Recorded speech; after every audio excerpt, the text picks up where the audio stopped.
दोस्तों, भाग्य के विषय में यह प्रश्न सदियों से इंसान के मन में उठा है। क्या हमारा भाग्य पहले से ही तय होता है या हम इसे खुद बनाते हैं? कई दार्शनिकों और धर्मों के विचार अलग अलग हो सकते हैं, लेकिन यह जीवन का एक महत्वपूर्ण प्रश्न है जिसे हर व्यक्ति अपने अनुभवों और विश्वासों के आधार पर समझता है। तो चलिए दोस्तों, आज की बौद्ध कहानी को शुरू करते हैं।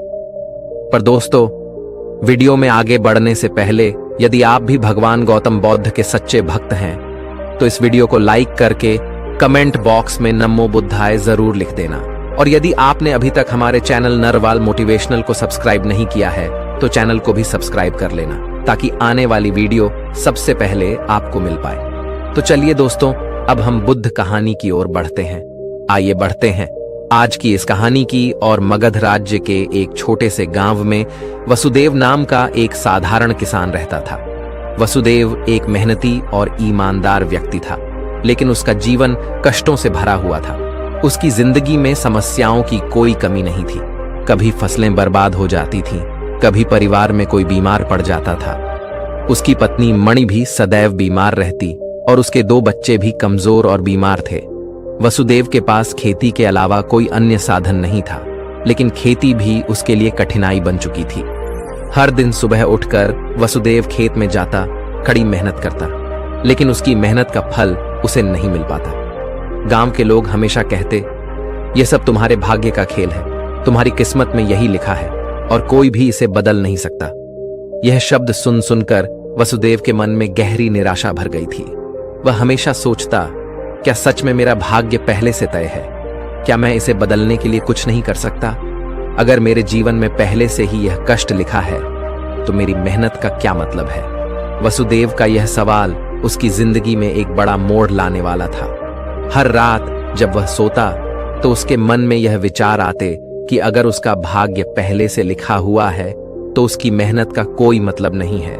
उसे लगता कि शायद वह किसी अदृश्य शक्ति के अधीन है जो उसके जीवन को नियंत्रित कर रही है। वह अपने जीवन के दुखों को लेकर परेशान था और इसे बदलने का कोई तरीका उसे नहीं सूझ रहा था। वसुदेव के भीतर एक ज्वलंत इच्छा थी कि वह अपने जीवन का उत्तर खोजे। उसने सुना था कि भगवान बुद्ध महान ज्ञान के स्वामी हैं और वे इस तरह के सवालों के उत्तर दे सकते हैं। गांव के एक बुजुर्ग ने उसे बताया था कि बुद्ध इन दिनों पास के जंगल में तपस्या कर रहे हैं और लोगों को उनके जीवन के जटिल सवालों का समाधान दे रहे हैं। वसुदेव ने अपनी पत्नी मणि से कहा, मैं भगवान बुद्ध से मिलना चाहता हूं। मैं जानना चाहता हूं कि क्या मेरा भाग्य पहले से तय है या मैं इसे बदल सकता हूं। मणि ने भी उसे समर्थन दिया क्योंकि वह जानती थी कि वसुदेव इस सवाल को लेकर अत्यधिक चिंतित था और इसका उत्तर उसे मानसिक शांति प्रदान कर सकता है। अगली सुबह वसुदेव ने यात्रा पर निकलने का निर्णय लिया। उसने अपने खेतों और परिवार की जिम्मेदारी कुछ दिनों के लिए गांव के एक विश्वसनीय मित्र को सौंप दी और बुद्ध की ओर चल पड़ा। उसकी यात्रा लंबी और कठिन थी, लेकिन उसके मन में यह दृढ़ संकल्प था कि वह अपने सवाल का उत्तर पाएगा। वसुदेव की यह यात्रा सरल नहीं थी। उसे कई जंगलों, नदियों और पहाड़ों को पार करना पड़ा। कभी कभी उसे भूखा रहना पड़ता तो कभी रात को ठंड से कांपते हुए सोना पड़ता। रास्ते में कई बार उसे ऐसा लगा कि वह इस यात्रा को छोड़ दे और वापस लौट जाए, लेकिन उसका मन बार बार उसे प्रेरित करता कि वह अपने सवाल का उत्तर पाए बिना नहीं लौटेगा। एक दिन जब वह एक बड़े जंगल से गुजर रहा था तब उसे एक बूढ़े साधु मिले। साधु ने उसे भोजन दिया और उसके साथ कुछ समय बिताया। साधु ने वसुदेव से उसकी यात्रा का उद्देश्य पूछा। वसुदेव ने साधु को अपनी परेशानी और सवाल के बारे में बताया। साधु ने उसकी बात सुनकर कहा, तुम सही रास्ते पर हो पुत्र। भगवान बुद्ध ही तुम्हें इसका उत्तर दे सकते हैं, लेकिन याद रखना, उत्तर तुम में ही है। बुद्ध तुम्हें केवल मार्ग दिखा सकते हैं। कई दिनों की यात्रा के बाद वसुदेव अंततः बुद्ध के आश्रम पहुंचा। आश्रम एक शांतिपूर्ण स्थान था जहां हर तरफ हरियाली थी और एक अद्वितीय शांति का अनुभव हो रहा था। वहां बहुत सारे लोग पहले से मौजूद थे जो बुद्ध के प्रवचनों को सुन रहे थे। वसुदेव ने बुद्ध के दर्शन करने का अवसर पाया। जैसे ही वह बुद्ध के पास पहुंचा, उसकी आंखों में एक अजीब सी चमक थी, मानो उसे अपनी सारी समस्याओं का हल मिलने वाला हो। वसुदेव ने विनम्रता से बुद्ध को प्रणाम किया और कहा, भगवान, मैं वसुदेव हूं, मेरा जीवन कष्टों से भरा है। लोग कहते हैं कि यह सब मेरे भाग्य का लिखा है। क्या मेरा भाग्य पहले से तय है? क्या मैं इसे बदलने के लिए कुछ भी नहीं कर सकता? बुद्ध ने शांत स्वर में कहा, वसुदेव, तुम्हारा सवाल गहरा है और इसका उत्तर तुम्हारे भीतर ही छिपा है, लेकिन मैं तुम्हें एक कहानी सुनाता हूं जो तुम्हारे सवाल का उत्तर देगी। बुद्ध ने वसुदेव को एक सरल लेकिन गहरे अर्थ वाली कहानी सुनाई। उन्होंने कहा, वसुदेव, मान लो कि तुमने एक बीज बोया है। अब यह बीज एक पौधा बनेगा और फिर एक बड़ा वृक्ष। लेकिन यह वृक्ष कैसा होगा, यह इस बात पर निर्भर करता है कि उसे कितना पानी, सूरज की रोशनी और देखभाल मिलती है।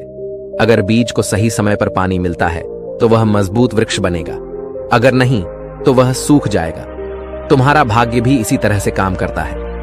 तुम्हारे पूर्व जन्मों के कर्म बीज के समान है और तुम्हारे वर्तमान कर्म उसे पानी और पोषण देने वाले तत्व हैं। वसुदेव ने बुद्ध की इस कहानी को ध्यान से सुना, लेकिन वह अब भी अपने सवाल का पूरा उत्तर नहीं पा सका था। उसने सोचा कि क्या उसके कर्म वास्तव में उसका भाग्य बदल सकते हैं। वसुदेव के सवाल के उत्तर को और अधिक स्पष्ट करते हुए बुद्ध ने कहा, भाग्य और कर्म एक दूसरे से जुड़े हुए हैं। भाग्य वह है जो तुम्हारे पिछले कर्मों का परिणाम है, लेकिन याद रखना, यह पत्थर की लकीर नहीं है। तुम्हारे वर्तमान कर्म तुम्हारे भविष्य का निर्माण कर सकते हैं। अगर तुम सही दिशा में कर्म करोगे तो तुम्हारे जीवन में बदलाव अवश्य आएगा। बुद्ध ने एक और उदाहरण दिया। मान लो कि तुम्हारे पास एक नाव है और वह नाव नदी की धारा में बह रही है। तुम्हारा भाग्य उस धारा के समान है जो तुम्हें एक दिशा में ले जा रही है, लेकिन तुम्हारे पास चप्पू है और तुम्हारे कर्म वे चप्पू हैं जो तुम्हें धारा के विपरीत दिशा में भी ले जा सकते हैं। वसुदेव अब कुछ हद तक समझ चुका था कि कर्म और भाग्य कैसे आपस में जुड़े हुए हैं, लेकिन उसके मन में अब एक और सवाल उभर रहा था। उसने बुद्ध से पूछा, भगवान, अगर कर्म ही हमारा भाग्य बनाते हैं तो क्या इसका मतलब यह है कि जो भी मेरे साथ अभी हो रहा है वह मेरे पूर्व कर्मों का ही फल है? और अगर मैं आज से अच्छे कर्म करना शुरू कर दूं तो क्या इससे मेरा भाग्य तुरंत बदल जाएगा? बुद्ध मुस्कुराए और उत्तर दिया, वसुदेव, यह महत्वपूर्ण है कि तुम वर्तमान के महत्व को समझो। तुम्हारा वर्तमान कर्म तुम्हारे भविष्य को गढ़ता है, लेकिन यह प्रक्रिया धीरे धीरे होती है। जैसे एक बीज से वृक्ष बनने में समय लगता है, तुम्हारे पिछले कर्मों के परिणाम को बदलने के लिए धैर्य और निरंतरता की आवश्यकता होती है। यह मत सोचो कि तुम्हारे जीवन में बदलाव तुरंत आ जाएगा। सही कर्म करने से जीवन की दिशा अवश्य बदलती है, लेकिन उसका फल धीरे धीरे आता है। फिर बुद्ध ने एक और कहानी सुनाई। एक किसान ने अपने खेत में बीज बोए। पहले साल बारिश न होने के कारण फसलें नहीं उग पाई। किसान निराश हो गया और सोचा कि यह उसका भाग्य है, लेकिन उसने हार नहीं मानी। अगले साल उसने फिर से बीज बोए और इस बार बारिश सही समय पर हुई। उसकी मेहनत रंग लाई और उसे अच्छी फसल मिली। किसान का यह अनुभव दिखाता है कि कर्म लगातार करना होता है, भले ही उसका फल तुरंत ना मिले। वसुदेव के मन में अब भी यह सवाल बना हुआ था कि क्या अतीत के कर्मों को पूरी तरह से बदला जा सकता है? उसने बुद्ध से कहा, भगवान, अगर मेरे पिछले कर्म ही मेरे वर्तमान दुखों का कारण है तो क्या मैं उन्हें पूरी तरह से बदल सकता हूं, या क्या मुझे केवल अपने वर्तमान और भविष्य पर ध्यान केंद्रित करना चाहिए?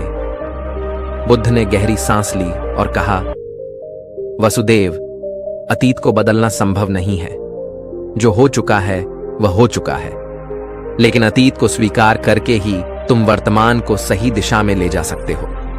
तुम्हारे वर्तमान कर्म ही तुम्हारे भविष्य का निर्माण करेंगे। अगर तुम अपने अतीत को छोड़कर वर्तमान पर ध्यान केंद्रित करोगे तो तुम्हारा जीवन धीरे धीरे बदलने लगेगा। बुद्ध ने यह भी कहा, अतीत का बोझ उठाने से तुम आगे नहीं बढ़ पाओगे। उसे स्वीकार करो, उससे सीखो और आगे बढ़ो। अपने वर्तमान को अच्छे कर्मों से भर दो और भविष्य तुम्हारा होगा। बुद्ध ने वसुदेव को एक और उदाहरण दिया। एक समय की बात है, एक राजा अपने राज्य में बहुत खुशहाल जीवन जी रहा था, लेकिन एक दिन उसे पता चला कि राज्य में एक गरीब ब्राह्मण है जो बहुत कष्ट में जी रहा है। राजा ने उसे अपने दरबार में बुलाया और पूछा, तुम इतने कष्ट में क्यों हो? ब्राह्मण ने उत्तर दिया, राजा, यह मेरे भाग्य का खेल है। मैं कितना भी परिश्रम करूं, लेकिन मेरा भाग्य मुझे इस गरीबी से बाहर नहीं निकलने देता। राजा ने हंसकर कहा, तुम्हारा भाग्य तुम्हारे पिछले कर्मों का परिणाम हो सकता है, लेकिन तुम्हारे भविष्य का निर्माण तुम्हारे वर्तमान कर्मों से होगा। अगर तुम आज से सही दिशा में कर्म करोगे तो तुम्हारा भविष्य अवश्य बदल जाएगा। राजा ने ब्राह्मण को कुछ मदद दी और उसे अपने जीवन में अच्छे कर्म करने के लिए प्रेरित किया। धीरे धीरे ब्राह्मण ने मेहनत करनी शुरू की और कुछ सालों के बाद उसका जीवन पूरी तरह बदल गया। वह गरीबी से बाहर आ गया और एक समृद्ध जीवन जीने लगा। बुद्ध की बातों ने वसुदेव के मन में एक नई रोशनी जगा दी। उसने महसूस किया कि भाग्य कोई ऐसी चीज नहीं है जो स्थायी हो और जिसे बदला ना जा सके। यह उसके कर्मों का परिणाम था, और अगर वह अपने कर्मों में बदलाव करेगा तो उसका जीवन भी बदल सकता है। वसुदेव अब समझ चुका था कि उसे अपने अतीत के कर्मों को स्वीकार करना होगा और अपने तमान पर ध्यान केंद्रित करना होगा। उसने बुद्ध से कहा, भगवान, मैं अब समझ चुका हूं कि मेरा भाग्य मेरे ही हाथों में है। मैं अपने कर्मों को बदलकर अपने जीवन को एक नई दिशा दे सकता हूं। बुद्ध ने उसे आशीर्वाद दिया और कहा, सही रास्ते पर चलने वाले को कभी निराश नहीं होना चाहिए। जीवन में जो कुछ भी होता है वह हमारे कर्मों का ही परिणाम होता है। अगर हम सही दिशा में कर्म करेंगे तो हमारा भविष्य अवश्य उज्जवल होगा। वसुदेव बुद्ध से विदा लेकर अपने गांव की ओर चल पड़ा। अब उसके मन में एक नई ऊर्जा थी और उसे यह विश्वास हो चुका था कि उसके जीवन में जो भी कष्ट हैं वे उसके अतीत के कर्मों का फल है, लेकिन वह अपने कर्मों से अपने भविष्य को बदल सकता है। गांव में लौटकर वसुदेव ने अपने जीवन में बदलाव की शुरुआत की।